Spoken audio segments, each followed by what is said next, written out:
Welcome to ATX Uncensored-ish, everybody. I'm Brian. Joining me are Joe and Kath. Hi. Hi. Hey. Tonight on the show, finally, there's a solution to fix Austin's traffic. Yay! Get excited. Yeah. I'm excited. Ted Cruz picks a running mate, speaking of not being excited. I'm excited. And did you know Kath is a hero? Yeah, stay tuned. All right, let's tell some jokes. So the news was all abuzz yesterday about Ted Cruz. He's way behind in the polls, but he had a big announcement. If I am nominated to be President of the United States, that I will run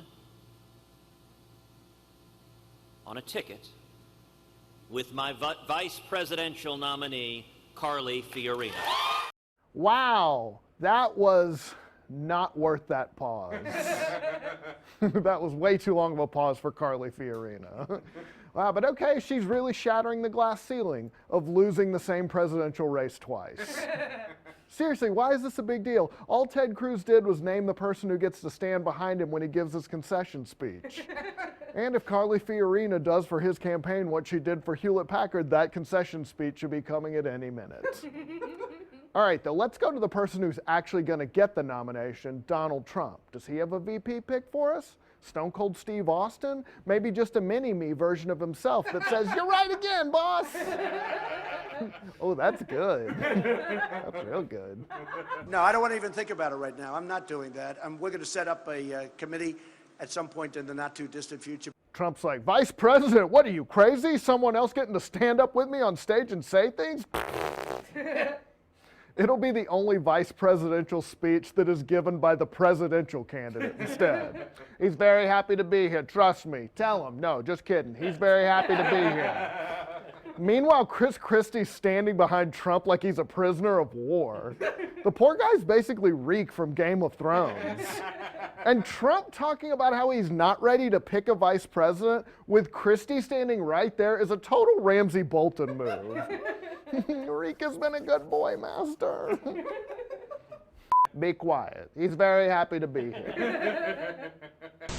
So a few days ago, Trump was giving a speech, and there's an amazing Vine going around. He's talking about how Hillary wouldn't even, she just has the woman's card. That's all she's playing. She doesn't have anything else.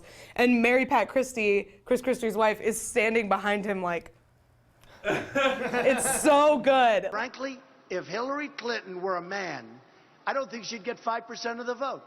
The only thing she's got going is the woman's card. And the beautiful thing is, women don't like her, okay?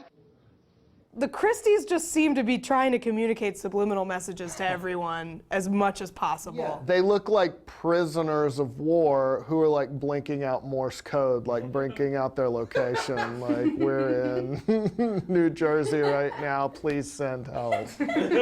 It's funny that Trump is so oblivious. He'll just keep putting them behind him. Yeah. It's like, you learn the first time. When Chris Christie's not a great wingman. Right. Then he had him the other day, and now Mrs. Christie. I think what it is that when Trump is reviewing this footage, he can only look at himself. And so he doesn't know what's going on behind him because he's just like, "I look great. That's perfect." Nailed it. It was absolutely spectacular. Exactly. A little bit of saliva on the lip. People love saliva. People love a wet lip. That's what they love. So we all saw last week, we actually did a joke about it, because I guess we're terrible people, about the floods in Houston last week. A reporter pulled a guy out of the flood and saved him, and then immediately started interviewing him. Come here, sir. Come here. Thank you. Yes, we're here. Oh, I didn't. I want that for us, you know? And I'm a little bit of a hero, so I decided to go save some lives. Oh, you gotta get out of the street. You gotta get out of the street. Come on, let's go. Hurry, hurry, hurry. Do you feel safe? Yeah, I feel fine. Yeah. How scary was that for you? Not scary at all. I mean, you weren't walking in the crosswalk, so I had to escape the bounds of the crosswalk to grab you and pull you to safety. Would you describe me as a hero for that? No, not really. Excuse me, you have to be very careful eating and walking. You're really at a high risk of choking right now. I'm in a hurry. I'm sorry. I don't want to. Okay, well, just be careful. I know Heimlich if you need it. I took a Red Cross course, so. Thank you so much. Do you ever wear sunscreen? Sometimes. You really should. The skin cancer affects a huge number of people. Yeah, I know. think this advice has helped you? Do you think I may have saved you from future skin cancer? Not really. You should wear a helmet. I may have saved her life with that advice. Watch out, there's a pothole right there. Are you okay? Yes, thank you. Did I just save your life by telling you that? Yes. Would you describe me as a hero? Sure.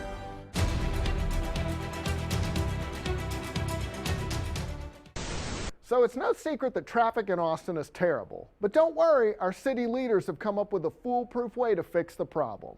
The mayor is encouraging people to talk to your boss about changing your hours to avoid the rush hour. This is the most Austin thing to suggest ever. Hey, why don't you come on to work at noon today, buddy? It'll be fine. And that is literally advice from our mayor. This is really when you've given up on solving transportation. Hey, just don't come to your job anymore. The roads don't work. I like the idea of a construction worker showing up to a job. No, it's okay, boss. I have a note from the mayor. Well, tell the mayor that you're fired.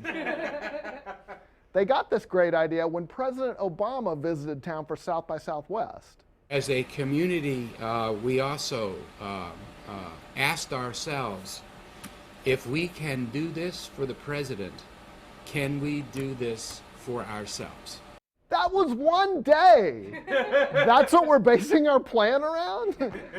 Adler's like, we have a new plan. President Obama is going to visit Austin every day. Problem solved. Problem solved. We're actually good at our jobs. No, you're not.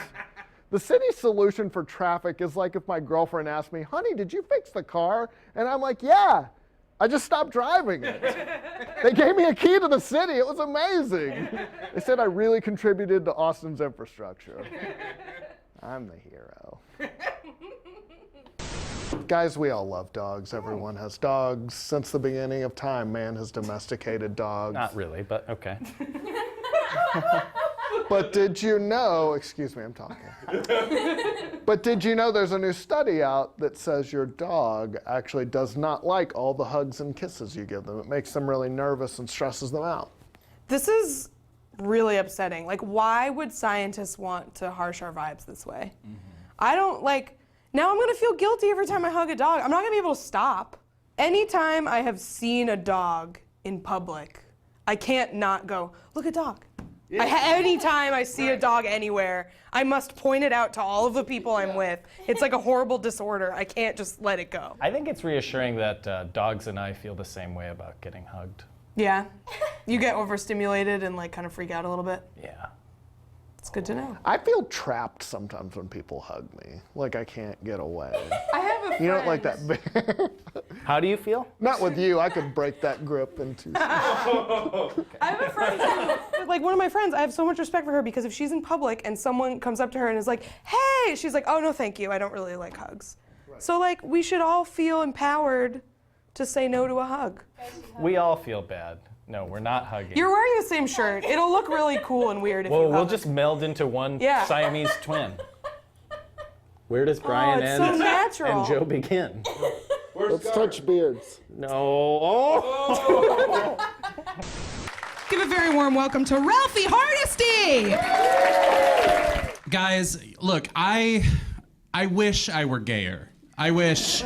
Oh man, do I wish. Because then if I were one of those guys who like wears a skirt, not like I'm trans, just like a gay guy in a skirt, then I wouldn't even have to say the words I'm gay, right? I could just come out here in my skirt, kind of just like, what? And then you could just look at your loved one and give like a knowing like,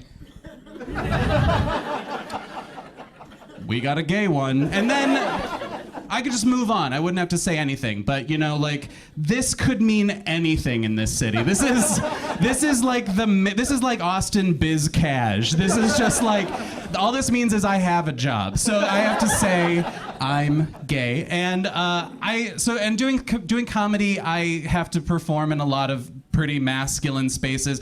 I know that so far on this stage, all you've seen is me, Kath, and a very effeminate ficus so far. So it might seem weird to call this a very masculine space, but it is, because that's who comes to comedy shows, straight guys. And round of applause, straight guys, where are you? Yeah. If you don't clap, you're a That's the rule, guys. Well, that's our show. Be sure to follow us on Twitter at ATX Uncensored, and we'll see you tomorrow night. Bye. Bye. Bye. I like your shirt. Hey, you have a really nice shirt. Thanks, buddy. You're welcome. I should get one of these, and we should wear them all on the same day. Triplets! Yeah. We could take publicity photos in it. We should, and I should get a fake beard. That would be so good. Like fake stubble. And Joe and I could get blonde wigs. Yeah. We'd all just look insane. It'd be awesome.